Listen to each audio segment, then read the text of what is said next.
আসসালামু আলাইকুম রহমতুল্লাহি তাআলা বারাকাতু।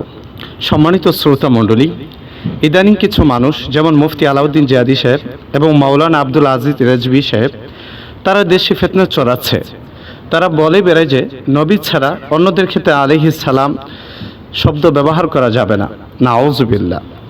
অথচ সকল ইমাম মুজতাহিদ মুহাদ্দিসিন কেরাম এবং আউলিয়া কেরাম রহমতুল্লাহ আলাইহিম ওনারা প্রত্যেকে নিজ নিজ কিতাবে হযরত সাহাবায়ে কেরাম রাদিয়াল্লাহু তাআলা আনহুম আহলে বাইত শরীফ আলাইহিমুস সালাম এবং খুলাফায়ে রাশিদিন ওনাদের নামের সাথে আলাইহিস সালাম ব্যবহার করেছেন।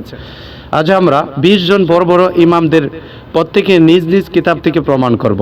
চলুন আমরা দলিল দেখি। প্রথমে সাইয়্যিদুনা হযরত আলী কারামাল্লাহু ওয়াজহু আলাইহিস সালাম ওনার নামের শেষেও যে আলাইহিস সালাম ব্যবহার করেছেন, এ সম্পর্কে হিজরি 2য় শতাব্দীর ইমাম ওয়াকিদুর রহমতুল্লাহ আলী ওনার সময় লিখিত কিতাব কিতাবুল মাগাজি 3য় খণ্ডে 882 পৃষ্ঠা, হিজরি 3য় শতাব্দীর ইমাম মালাকি রহমতুল্লাহ আলী ওনার সময় লিখিত কিতাব কিতাবুত তানবিহ ওয়া রদ্দি আলা আহলিল আহওয়াই ওয়াল বিদআই 2য় নম্বর পৃষ্ঠা, হিজরি 3য় শতাব্দীর ইবনু বাত্তাতা রহমতুল্লাহ আলী ওনার সময় লিখিত কিতাব কিতাবুল ইবানাতি আন শরিয়াতিল ফিরকাতিন নাজিয়াতি 2য় খণ্ডে 289 পৃষ্ঠা, হিজরি 4th শতাব্দীর ইবনুল মুগাজির রহমতুল্লাহ আলী ওনার সমান লিখিত কিতাব মানাকিব আমিরুল মুমিনিন আলী ইবনে আবি তালিব 463 পৃষ্ঠা, হিজরি 6ষ্ঠ শতাব্দীর ইমাম মাকদিসি রহমতুল্লাহ আলী ওনার সমান লিখিত কিতাব আল আহাদিসুল মুখতারাতু 2য় খণ্ডে 366 পৃষ্ঠা, হিজরি 7ম শতাব্দীর ইমাম দাওয়াদারি রহমতুল্লাহ আলী ওনার সমান লিখিত কিতাব কানজুদ দুরারি ও জামিউল গোরারি 3য় খণ্ডে 400 পৃষ্ঠা, হিজরি 8ম শতাব্দী ইবনুল ওয়াজির রহমতুল্লাহ আলী ওনার সময় লিখিত কিতাব আল আওয়াসিম ওয়াল কাসিম ফি যাব্বি আন সুন্নতি আবিল কাসিমি 9ম খণ্ডে 114 নম্বর পৃষ্ঠা। এখন আমরা জানব সাইয়্যিদাতুনা হযরত ফাতিমাতুজ জাহরা আলাইহাস সালাম ওনার নামের শেষেও যে সালাম ব্যবহার করেছেন, এ সম্পর্কে হিজরি 2য় শতাব্দীর ইমাম শাফি রহমতুল্লাহ আলাইহি ওনার সময় লিখিত কিতাব কিতাবুল উম্মি 4th খণ্ডে 55 পৃষ্ঠা, হিজরি 2য় শতাব্দীর ইমাম আবু উবাইদ রহমতুল্লাহ আলী ওনার সময় লিখিত কিতাব কিতাবুল আমওয়ালি 627 পৃষ্ঠা। এছাড়া হিজরি 2য় শতাব্দীর ইবনু কুতাইবাতা রহমতুল্লাহ আলী ওনার সময় লিখিত কিতাব কিতাবুল ইখতিলাফি ফিল লাফজি ওয়া রদ্দি আলাল জাহমিয়াতি 56 পৃষ্ঠা। এখন আমরা জানব ইমাম হুসেন আলাইহিস সালাম ওনার নামের শেষেও যে আলাইহিস সালাম ব্যবহার করেছেন, এ সম্পর্কে হিজরি 2য় শতাব্দীর ইমাম আহমদ ইবনে হাম্বল রহমতুল্লাহ আলী ওনার সময় লিখিত কিতাব কিতাবুজ জুহদি 279 পৃষ্ঠা।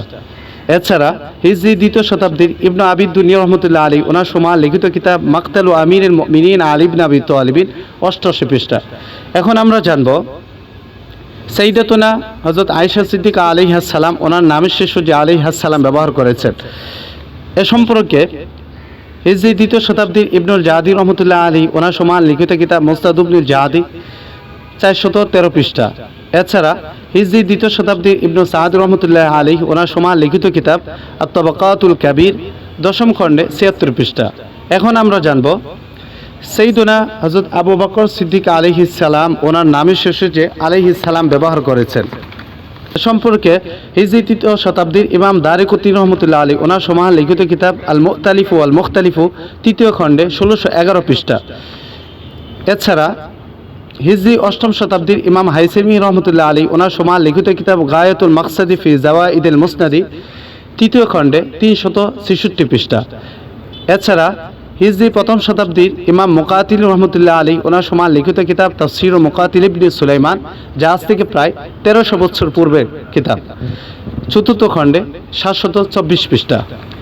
এখন আমরা জানব সাইয়্যিদুনা হযরত ওমর ইবনুল খাত্তাব আলাইহিস সালাম ওনার নামের শেষে যে আলাইহিস সালাম ব্যবহার করেছেন, এ সম্পর্কে হিজরি 2য় শতাব্দীর ইবনু আবি আসিম রহমতুল্লাহ আলী ওনার সময় লিখিত কিতাব আল আহাদ ওয়াল মাসানি 1ম খণ্ডে 111 পৃষ্ঠা।